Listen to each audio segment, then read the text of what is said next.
ఆంధ్రప్రదేశ్ రాష్ట్ర ప్రజలందరికీ వైఎస్ఆర్ కాంగ్రెస్ పార్టీ వైపు నుంచి సంక్రాంతి పండగ శుభాకాంక్షలను హృదయపూర్వకంగా తెలియజేస్తా ఉన్నా. ప్రజలారా,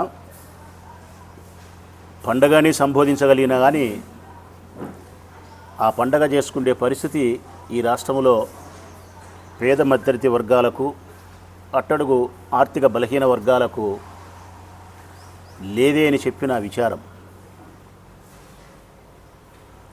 చంద్రబాబు నాయుడు కూటమి పార్టీల యొక్క పుణ్యమా అని చెప్పి సంక్రాంతి పండుగను కూడా ఈ రాష్ట్రంలో పేదవాళ్ళు జరుపుకునే పరిస్థితి లేదు.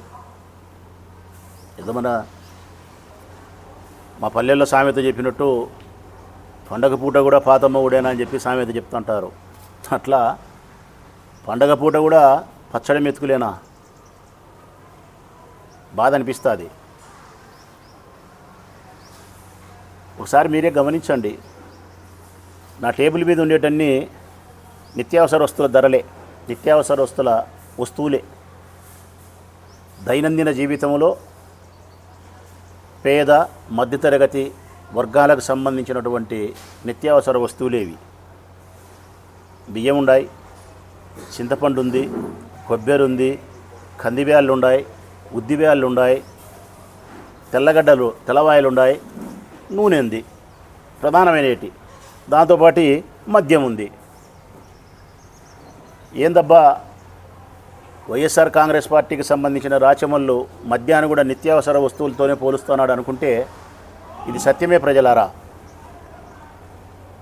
ఈ కూటమి పార్టీ ప్రభుత్వాన్ని ఏర్పాటు చేసిన తర్వాత మద్యాన్ని కూడా నిత్యావసర వస్తువుగా మార్చింది. పేదరికములోనూ మధ్యతరగతిలో ఉండే కుటుంబ సభ్యులందరికీ కూడా ఈ మద్యం నిత్యావసర వస్తువుని చేసినాడు. కుటీర పరిశ్రమలు స్థాపించినారు. మద్యాన్ని తయారు చేసేది నకిలీ మద్యాన్ని తయారు చేస్తున్నారు, కల్తీ మద్యాన్ని తయారు చేస్తున్నారు, గోవా నుంచి తెప్పిస్తున్నారు, నీళ్లు కలిపి అమ్ముతున్నారు. బెల్ట్ షాపులు గ్రామానికి 2, 3, 4 అయినాయి. సందుకు గొంతుకు మద్యం అమ్ముతున్నారు. బ్రాంతి షాపులు, బార్లు తెల్లవారులు తెరిచిపెట్టినారు. బ్రాంతి షాపులలో బహిరంగ ప్రదేశాల్లో తాగే పరిస్థితి పెట్టినారు. ఇది నిత్యావసర వస్తువు అయింది ప్రజలారా. ఈ వస్తువులేమో మన ఇంటి ఆడబిడ్డలకు సంబంధించినవి, మన అక్క చెల్లెమ్మలకు సంబంధించిన వస్తువులు, కుటుంబ సభ్యుల యొక్క భోజనానికి సంబంధించినటువంటి వస్తువులు, మన ఆడబిడ్డలు, నా చెల్లెళ్ళు, మా అక్కగారికి సంబంధించిన వస్తువులు. ఇవేమో మా బావగారికి సంబంధించిన వస్తువులు. ఇవి ఈ చంద్రబాబు నాయుడు మా అక్కగారిని, మా బావగారిని ఇద్దరిని ఆర్థికంగా దోపిడీ చేస్తున్నాడు. ఏమాత్రమే కానీ జాలి, కనికరం, దయ లేకుండా పేద మధ్యతరగతి, అట్టడుగు బలహీన ఆర్థిక వర్గాలకు సంబంధించిన అందరినీ కూడా నిలువు దోపిడీ చేస్తున్నాడు. కారణం, ఈరోజు సంక్రాంతి పండగ చేసుకునే దానికోసము పేదరికంలో ఉండే వారికి ధరలు అందుబాటులో లేవు. పచ్చడి మెతుకులే. ఒకసారి ఆ ధరలను మీరు పరిశీలించండి. జగన్మోహన్ రెడ్డి గారి ప్రభుత్వంలో కానీ, ఈ ప్రభుత్వం రాకముందు కానీ బియ్యం ఎంత ఉండాయని ఒకసారి చూస్తే 25 కేజీల మూట చెప్పమన్నా చెప్తా, 100 కేజీల మూట చెప్పమన్నా చెప్తా. ఈరోజు 100 కేజీలు కొనాలంటే 6,000 రూపాయలు ఉన్నాయి బియ్యం మూట. చిన్న మూట 25 కేజీలు కొనాలంటే 1,500 ఉన్నాయి. ఇంతకుముందు 4,500కి 5,000 వచ్చేటి, ఇప్పుడు 6,000 అయినాయి. మళ్ళీ నేనేమైనా తప్పు చెప్తానేమని కూడా నేను సరుకుల అంగడికి ఫోన్ చేసి మనిషిని పంపించి కనుక్కొని తెప్పించుకొని రాసుకొని మీకు చెప్తాను. నేను చింతపండు 90 రూపాయలు ఉండేది ఒకప్పుడు కేజీ, ఇప్పుడు 180 రూపాయలు ప్రజలారా. కొబ్బెర 220 రూపాయలు ఉండేది, ఇప్పుడు 380 రూపాయలు. ఇంకా రోజు తగ్గింది. 400 ఎంతో ఉండేది, 380 రూపాయలు. కందిబ్యాలు 100 రూపాయలు ఉండేటి 130 రూపాయలకు అమ్ముతున్నారు. ఉద్దిబ్యాలు 100 రూపాయలు 90 రూపాయలు ఉండేటి 125 రూపాయలకు అమ్ముతున్నారు. తెల్లగడ్డలు 100 రూపాయలు ఉండేటి 120 రూపాయలు అమ్ముతున్నారు తెల్లగడ్డలు. నూనె 90 రూపాయలకు 100 రూపాయలు ఉండే పామాయిలు, సన్ఫ్లవరు నూనె ఇప్పుడు 165 రూపాయలకు 160 రూపాయలకు అమ్ముతున్నారు. అదైతే 910 గ్రాములు. ఇది ఇది 160 రూపాయలు, 158, 160 రకరకాలుగా. ఒట్టిమిరపకాయలు 260 రూపాయలు ఉండేటి బుద్ధు 350 రూపాయలు అమ్ముతున్నారు. అంటే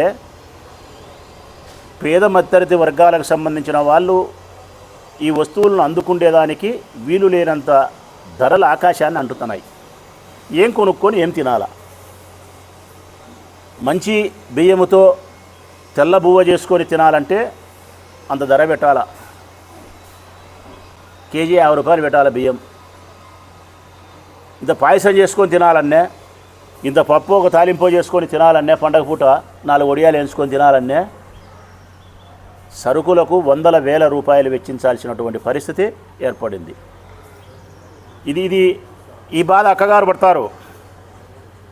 కుటుంబ సభ్యులందరికీ భోజన వసతి అక్కగారు చూడాల. మరి బావగారి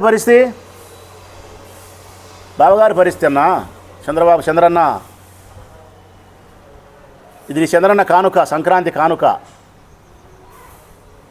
ఎలక్షన్లప్పుడు ఏం చెప్పినావు నువ్వు? జగన్మోహన్ రెడ్డి మోసం చేస్తున్నాడు మిమ్మల్ని, మద్యం యొక్క ధరలు విపరీతంగా పెంచినాడు, నాణ్యత లేని మద్యం అమ్ముతున్నాడు, నన్ను గెలిపియండి, నాకు ఓటేయండి, నిత్యావసర వస్తువుల ధరలన్నీ మీకు తగ్గిస్తా, మద్యం ధరలు తగ్గిస్తా, నాణ్యత కలిగిన మందు అమ్ముతా, బాగా తాగండి పనుకోండి అని చెప్పినావు. ఈ బుద్ధి ఇది. సంక్రాంతి సందర్భంగా చంద్రన్ ఇచ్చిన బంపర్ ఆఫర్ కానుక ఏంటంటే రాత్రే జీవో వచ్చింది, మద్యం ధరలపై 10 రూపాయలు పెంపు. దీని మీద 10 రూపాయలు పెంచినారు. ఇది ఓఏబి, పేదవాళ్ళు పూర్తిగా తాగే మందు ఇదే తాగుతున్నారు, ఓఏబి. దీని మీద 10 రూపాయలు పెరిగింది. ఇప్పుడు ఎక్కడ చూసినా బెల్ట్ షాపులు, ఎక్కడ చూసినా కానీ బహిరంగ ప్రదేశాల్లో మద్యం సేవించడం, గ్రామాన వీధి సందుకు మందు బెల్ట్ షాపులు, నకిలీ మద్యం కుటీర పరిశ్రమలు. ఒకసారి మందు తాగే బావుల వైపు నుంచే ప్రశ్నిస్తూ ఉన్నా నేను. ఇదే మందు మా ప్రభుత్వంలో ఓఏబి 120 రూపాయలు. ప్రజలారా, మద్యం తాగే సోదరులను అడుగుతూ ఉన్నా, 120 రూపాయలు, ఈరోజు 140. దీన్ని తగ్గించడం అంటారా, పెంచడం అంటారా? నువ్వు చెప్పిన మాట ఏంది, ఈరోజు నువ్వు చేస్తూ ఉండేది ఏంది? ఈ బాటళ్ళు పేదవాడు మధ్యతరగతి వాడు రోజు 2 క్వార్టర్లు తాగినాడు అనుకో, 2 క్వార్టర్లు 300 రూపాయలు మందుకే కావాలా, 300 రూపాయలు మందుకే కావాలా. కూలి పని చేసి వచ్చే లెక్క 600, 700. 300 రూపాయలు మందుకు పోతే మళ్ళీ దీనికి వాటరు, దీనికి మళ్ళీ ఒక ప్లాస్టిక్ గ్లాసు, దీనికి మళ్ళీ అంత ఏదైనా తిండికి అనుసంధానం కావాలా. 400 రూపాయలు మేము పంపిస్తే వానికి వచ్చిన 200, 300 పెళ్ళాం చేతిలో పెడితే ఈ సరుకులు కొని పండగ చేస్తుంది ఆ చెల్లెలు. అటువైపు దోపిడీ చేస్తున్నావు నిత్యావసర వస్తువులు, ఉప్పు, పప్పు, కొబ్బెర. ఇటువైపు దోపిడీ చేస్తున్నావు మద్యానికి సంబంధించి. మరి మా ప్రభుత్వంలో 120 రూపాయలు ఉండే ఈ బాటలు ఈ బుద్ధు 140 రూపాయలు అమ్ముతున్నావంటే పోనీ ఇది ఏమన్నా ఒరిజినలా? మళ్ళీ ఒరిజినల్లో గ్యారెంటీ లేదు. కుటీర పరిశ్రమలు మీ తెలుగుదేశం పార్టీ నాయకులు స్థాపించి ఎక్కడ పడితే అక్కడ నకిలీ మద్యాన్ని తయారు చేసి జైళ్ళలో ఉన్నారు. ఇది ఒరిజినల్ మందో తెలియదు, కుటీర పరిశ్రమ తెలుగుదేశం పార్టీ కుటీర పరిశ్రమ నుంచి వచ్చిన మందో తెలియదు, లేకుంటే గోవా నుంచి ఇతర రాష్ట్రాల నుంచి వచ్చిన మందో తెలియదు, లేకుంటే లోకల్ మేడో తెలియదు, లేకపోతే లోకల్ మేడులోనే 2 ఔన్సులు తీసేసి 2 ఔన్సులు నీళ్లు కలిపి అమ్మిన మందో తెలియదు. ఇది మ్యార్ఫస్ అంటబ్బా. ఇది మా ప్రభుత్వంలో 290 రూపాయలు. ఇది మ్యార్ఫస్ మా ప్రభుత్వంలో 290. ఈ బుద్ధు 310 రూపాయలు, 310 ధర పెంచినావు. ఇది నెపోలియన్ బ్రాందీ కొరియర్.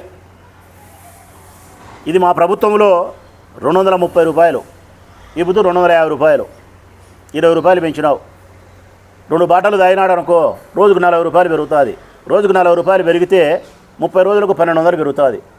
వాడు ఎవరికి తాపకుండా ఒక్కడే తాగితే 1200 రూపాయలు అని ఆదాయంలో నుంచి కట్. మరి ఈ చేత్తో ఇచ్చి ఈ చేత్తో తీసుకోవడం అంటే ఇదేని జగన్ అంటివి కదా. మరి నువ్వు యా చేత్తో ఇవ్వకుండా 2 చేతుల్లో తీసుకుంటున్నావు కదా చంద్రన్న. ఇది ఇంపీరియల్ బ్లూ. మా ప్రభుత్వంలో 190 ప్రజలారా తాగే అన్నాలు అడుగుతానా. ఇప్పుడు 200 రూపాయలు. ఇది 200 రూపాయలు. ఇది మ్యాక్డోల్ విస్కీ మా ప్రభుత్వంలో 190, ఈరోజు 200 రూపాయలు. ఇది మ్యాన్సనోస్ బ్రాందీ ఇది మా ప్రభుత్వంలో 190, 200 రూపాయలు. అంటే ప్రతి వస్తువు మీద ధరలు పెంచినావు. మద్యం తాగే వాళ్ళందరికీ అబద్ధాలు చెప్పి ధరలు తగ్గిస్తానని చెప్పి నాణ్యత కలిగే మందు ఇస్తానని చెప్పి ఈరోజు ధరలు పెంచుతీవి. ధరలు పెంచడానికి 1.5 సంవత్సరానికి నువ్వు ధరలు పెంచుతున్నావంటే ఈ బ్రాందీ షాపులతోనూ ఈ బార్లతోనూ ఒక్కొక్క షాపు నుంచి లక్షల రూపాయలు మామూలు తీసుకొని దాదాపు ఈ ధర 10 రూపాయలు పెంచడానికి పేదవారి యొక్క రక్తాన్ని తాగడానికి ఎన్ని కోట్ల రూపాయలు మీ ఎక్సైజ్ మినిస్టరు నీ కుమారుడు లంచం తీసుకున్నారు అని చెప్పి ఈరోజు మేము ప్రశ్నిస్తున్నాం. కోట్ల రూపాయలు లంచం తీసుకున్నారు మీరు. ప్రజలకు మేలు చేయాలనే ఉద్దేశం ప్రభుత్వానికి ఉండాలనా, లేకుంటే వ్యాపారస్తులకు మేలు చేసి మద్యం తాగే పేదవారిపైన భారం వేస్తామని ఉండాలనా ప్రభుత్వానికి? ఇక్కడ వ్యాపారస్తులకు మేలు చేయాలా, మద్యం తాగే పేదవారిని పీక్క తినాలా? దానికి మీకు ముట్టే ముడుపులు కోట్ల రూపాయలు. ఎలక్షన్లకు ముందు చెప్పిన మాటలు నంగనాసి తంగబుర్ర మాటలు. ఈ బుద్ధి చేసాడే పనులు గుడిసెలలోకి దూరే పని. అందుకే నేను స్పష్టంగా చెప్తా ఉన్నా, పండగ పూట కూడా పచ్చడి మెతుకులే ఈ ప్రభుత్వంలో. జనరల్గా సంక్రాంతి పండగ అంటే మనందరికీ తెలిసినది, మన ఇంట్లో ఏదైనా తరంగాని వస్తువులు ఉంటే తీసుకొచ్చి భోగి మంటలు వేసి కాలుస్తాం ప్రజలారా. లేకుంటే మనలో ఏదైనా చెడు లక్షణాలు ఉంటే వాటిని కాల్చేస్తాం. ఇది మన సంక్రాంతి పండుగ దినాన మన పెద్దలు మనకు నేర్పించినది. పనికిరాని వస్తువులు ఏదన్నా ఉంటే భోగి మంటలు వేసి కాలుస్తాం. ఈరోజు మన ఇంట్లో ఉండే పనికిరాని వస్తువులు ఏమో నాకు తెలియదు, కానీ ఈ రాష్ట్రంలో పనికిరాని వస్తువు ఏదైనా ఉంది అది భోగి మంటలు వేసి కాల్చాలంటే ఈ ప్రభుత్వాన్నే భోగి మంటలు వేసి కాల్చాలా. ఈ ప్రభుత్వమే పనికిరాని ప్రభుత్వం, పనికిరాని వస్తువు. ఈ సంక్రాంతి సందర్భంగా రాష్ట్ర ప్రజలందరూ కూడా ఈ ప్రభుత్వాన్ని పనికిరాని వస్తువుగా భావించి భోగి మంటలు వేసి కాల్చాల్సిన అవసరం ఉంది, ఆవశ్యకత ఉంది. ఈ ముగ్గురు చెప్పుకుంటూ ఉంటారు, ముగ్గురు పెద్ద మనుషులు, చంద్రబాబు నాయుడు గారు, లోకేష్ బాబు గారు, పవన్ కళ్యాణ్ బాబు గారు. ఒకరేమో విజనరీ అంట, చంద్రన్న విజనరీ. మరేమో నాకు ఏ విజనరీ, ఇదేనా విజనరీ అంటే సంక్రాంతి పండుగ పూట ప్రజల మీద ఇదిగో ఈ కానుక ఇచ్చినావు చూడి, ఇది నీ విజనరీ. రెండో ఆయన రెడ్ బుక్ రాజ్యాంగం. మూడో ఆయన అది ఏది కాదు, అయింది సనాతని ఆయన. Visionary, red book, Sanatani. ఈ రాష్ట్రాన్ని దయ్యాలు పట్టినట్టు పట్టి పీడిస్తున్నారు మీరు. దయ్యాలు బట్టి పీడించినట్టు పీడిస్తున్నారు ఈ రాష్ట్ర ప్రజలను. ఏముంది ఈ రాష్ట్రంలో? పాలన ఉందా? ప్రభుత్వం ఉందా? మేము అడుగుతూ ఉన్నాం ప్రజల పక్షాన, ఈ రాష్ట్రంలో ప్రభుత్వం అనేది పాలన చేస్తూ ఉందా? లేదు. ఈ రాష్ట్రంలో ఏదైనా ఉంది అంటే నాకు తెలిసినంత వరకు ఆయన పీపీపీ అన్నాడు, మేము ఏ అంటున్నాం. నేను త్రిబుల్ ఏ ఈ రాష్ట్రంలో ఉండేది. ఒకటి విపరీతమైనటువంటి అప్పులు. మొదటి ఏంటంటే అప్పులు. 3 లక్షల కోట్ల అప్పులు చేసినావు.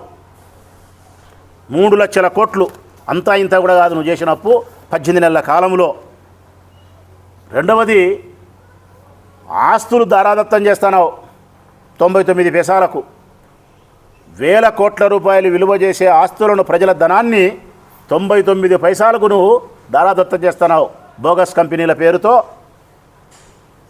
మూడవది అవినీతి. ఇదైతే విచ్చలవిడి ప్రజలారా. అవినీతి గురించి మాట్లాడాల్సి వస్తే పుంకాలు మాట్లాడచ్చు.